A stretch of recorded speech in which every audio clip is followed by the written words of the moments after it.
Superstar Dolph Ziggler, Ricochet, AJ Styles, Becky Lynch, Seth freaking Rollins, and this is BrettO Live on YouTube. What's going on, guys? BrettO Live back with another video, and today we have the Week in Review, episode 94 on this beautiful Saturday morning. Yes, guys, it's episode 94. We are on our way to 100. That's freaking insane. If you guys have never heard of the WWE Week in Review setup, this is where we set up Raw and SmackDown with WWE action figures. I explain you guys what happened, tell you guys what I thought about the matches and or promos. So without further ado, let's get into Monday Night Raw and let's get into episode 94. First, to open the show, it was Charlotte versus Shayna Baszler, and I'm like, oh, this is not going to be a half-bad match. I'm looking forward to this, actually. It was an okay, beginning up until this idiot, Nia Jax, rushed the ring and leg drops Charlotte out of nowhere.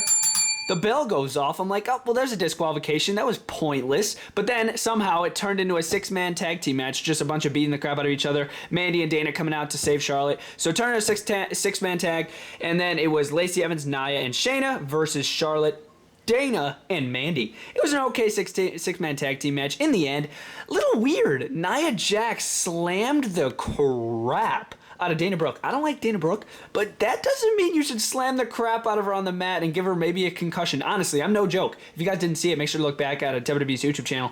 But yeah, she literally slammed Dana Brooke literally on her head with authority, too, in the center of the ring, and then leg dropped her, and then it was over. So Nia Jax's team won, and then later, Charlotte Flair's like, Rick, I want to talk to you, and then, because Lacey Evans was getting some lessons from Ric Flair backstage. So I guess Charlotte, you could say, walked in on them, and then she's like, I want to talk to you, and then Lacey's like, come on, Ric Flair, and then punched Charlotte in the face, so that was kind of dumb. Really not a big fan of anything that happened there. Moving over here, oh my god! Ali! I cannot stand that guy anymore. Get him out of here. You guys know what happened. It was oh my god, what's his name? Slapjack, that idiot. Slapjack versus Xavier Woods. This is the third week in a row that Xavier Woods went up against a member of Retribution. When is this crap gonna end? I finally understand why they're doing this, because last year, Ali actually got injured, and then Kofi Kingston took the place of Ali in the Elimination Chamber, got into the main event of WrestleMania. So that's pretty interesting. But I still cannot stand this crap. So Slapjack, Xavier Woods, one-on-one. Surprisingly, Xavier Woods won the match. Actually, surprisingly. But honestly, in the end, he didn't really win anything because he just got beaten the crap out of like the past 2 episodes of Monday Night Raw. Didn't need to see it again. And why are we seeing this? It's literally terrible. Moving over here. Oh my god, this was awesome. Okay, I was not expecting this. Edge. Backstage. He just pops up. No, they just pop up later tonight. Edge is going to return. I'm like, what? There's no way he gets out there to the ring. I was right. He wasn't out there in the ring. He was like sort of like in a promo ring backstage. He might not even have been backstage. I don't know where he was. But yeah, anyways, he did a promo. And basically just saying that he's entering himself into the Royal Rumble match. And then he brought up the greatest wrestling match ever at Backlash against Randy Orton, how he got injured there and has been out, and it reminded him that he's not invincible. So that's pretty freaking awesome. He's going to be in the Royal Rumble. Pretty interesting on how they announced that. I feel like they did it because they already had his surprise entrance last year, and they don't want to do another surprise entrance with the same person. So I honestly kind of understand why they did that. But yeah, still awesome. Super hyped for that. Moving over here, yeah, it was Sheamus versus John Morrison one-on-one match. Not a bad match, actually. Not a bad one. In the end, Sheamus hit I think it was a white noise that beat John Morrison, which was a little interesting. I'm like, dang, he didn't even hit the Brogue Kick to win. But yeah, Sheamus won the match. But then right after, Miz grabs the microphone. He's like, you know what? You can't beat us in a 2-on-1 handicap match, I guess. Just like over here, another match with the same characters. Like, why are we doing this? I feel like they did that last year. I mean, not last year, last week, where they're doing back-to-back matches with the same characters. And I'm like, why are we doing this? So, and then right after this, 2-on-1 handicap match, like I said, with Sheamus and them. And then Miz hit a skull crusher finale to win. And I'm like, okay, that was lame. I wasn't really a fan of that. And yeah, it was okay. I mean, I don't know. Moving over here, it was Goldberg and Drew McIntyre face-to-face right in the beginning of the show. This was cool. This was a good way to start off this Menonara, but then everything just started going downhill from here. Up until the ending, which I will talk about. Jon Moxley interrupted. Got him. But if you guys do want to see AEW figure reviews, let me know down in the comments down below. I'll be happy to make them. Again, let me know down in the comments down below, and or by smashing a like on this video. But yes, Drew McIntyre and Goldberg went face to face, and Miz and Morrison were standing right over there. And they were like, fight him, beat him up, beat him up. And Goldberg and Drew looked at each other and like, okay, let's beat the crap out of these guys, and then let's go face to face. So they did. He hit a spear. He hit a Claymore, and then they held up the title, and it meant business. They meant business, man. Just like the Hurt Business, which we will get into. But yeah, that was a pretty good way to open the show. I enjoyed it. Moving over here, it was a gauntlet match. Matt Riddle versus Shelton Benjamin, MVP, and Cedric Alexander.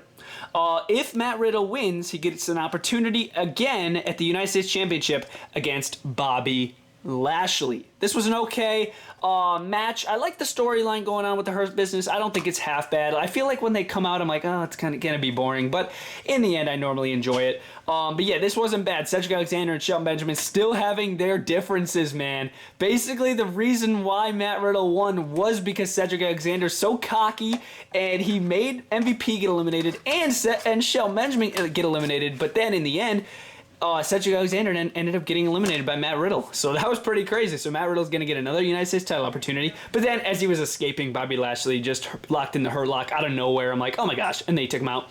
That was okay, I guess. Moving over here. Oh my God. AJ Styles, R-Truth. Garbage match. One-on-one. Basically to get R-Truth into the Royal Rumble, which I'm so glad he's not going to be in it because he lost against AJ Styles. He tapped him out with the calf crusher. That's all I have to say. It was terrible.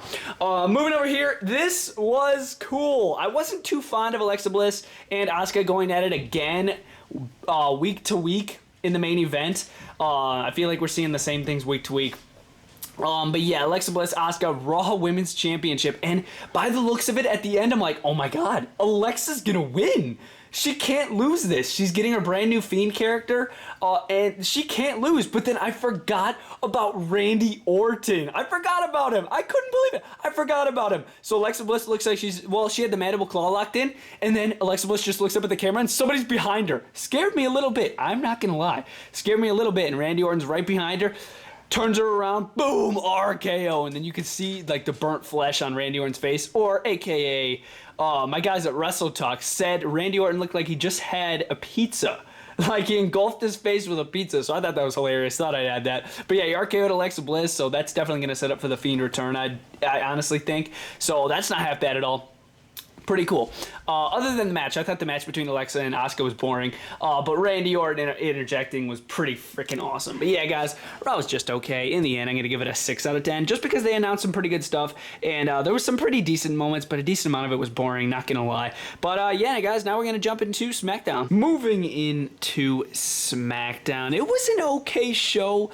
A lot going on. A freaking lot going on here. It might not look like it the way that I have it set up here, but yeah, a lot going on here on SmackDown. Without further ado, let's jump into it. Starting over here was a rematch between Baron Corbin and, yes, Dominic Mysterio. One-on-one. They went at it. It was okay. Dominic attacked him before the match, trying to get the upper hand. Didn't really work out too well because in the end, King Corbin actually hit an end of days on Dominic yet again and beat him again. And then he actually tried taunting Rey Mysterio, but Rey Mysterio was not having it. He took him out, or minorly. He did a couple moves to him, and then he escaped with his son Dominic and then comforted him. But yeah, this is a lame rivalry. Not a fan of it whatsoever. This was just all weak. I wasn't a fan of that. Moving over here, this was actually the opening match. It was Bianca Belair versus Bayley, and I was actually looking forward to this. I'm like, okay, Bianca Belair, Bayley. This shouldn't be half bad. Longest reigning SmackDown champion, and you also got Bianca Belair, the upstart.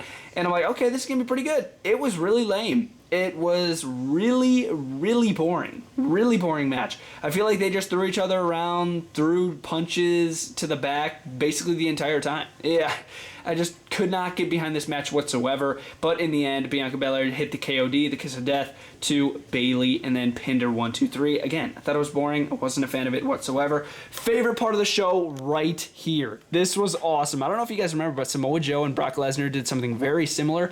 I think it was like back in like 2018.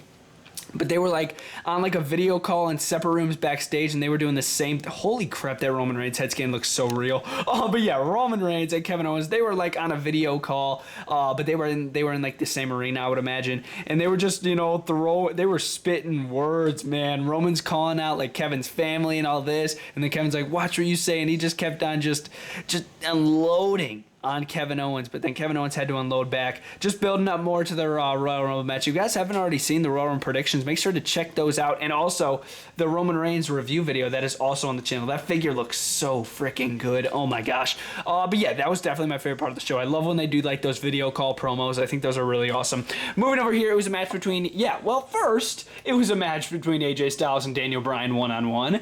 And I'm like, ooh, this is going to be it. This is a good match. This is going to be good. It was weak. But it didn't really matter because in the end, it ended up turning into a 6-man tag team match. Like a bunch of guys started coming out. Sami Zayn, Cesaro was on commentary. You had Big E coming out, just taking out Sami Zayn. That led to the disqualification, turned into a tag team match. That got disqualified by The Miz and Morrison coming over from Raw randomly. I guess it's Royal Rumble week and they could do wherever they want, or it's the brand invitational. I don't even know. But yeah, this turned into like a big 10-man tag team match, and then Sheamus randomly interjected himself into the match at the end. I'm like, what the heck is going on? He bro kicks the Miz. 1, 2, 3. They win. The faces win, we'll say. They win the match, but then Braun Strowman comes running out. He returns. We haven't seen him since November when he got suspended after Survivor Series for putting his hands on Adam Pearce, but Roman Reigns doesn't get suspended for putting his hands on Adam Pearce.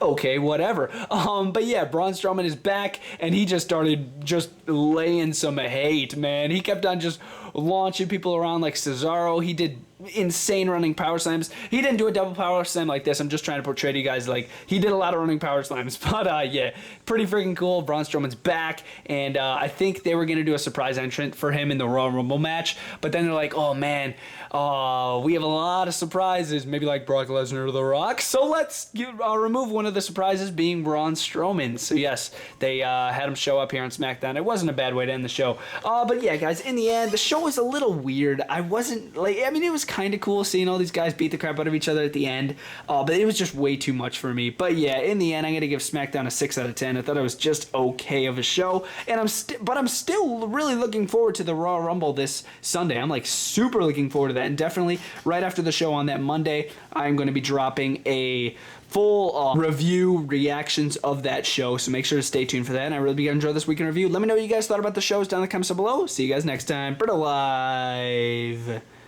out.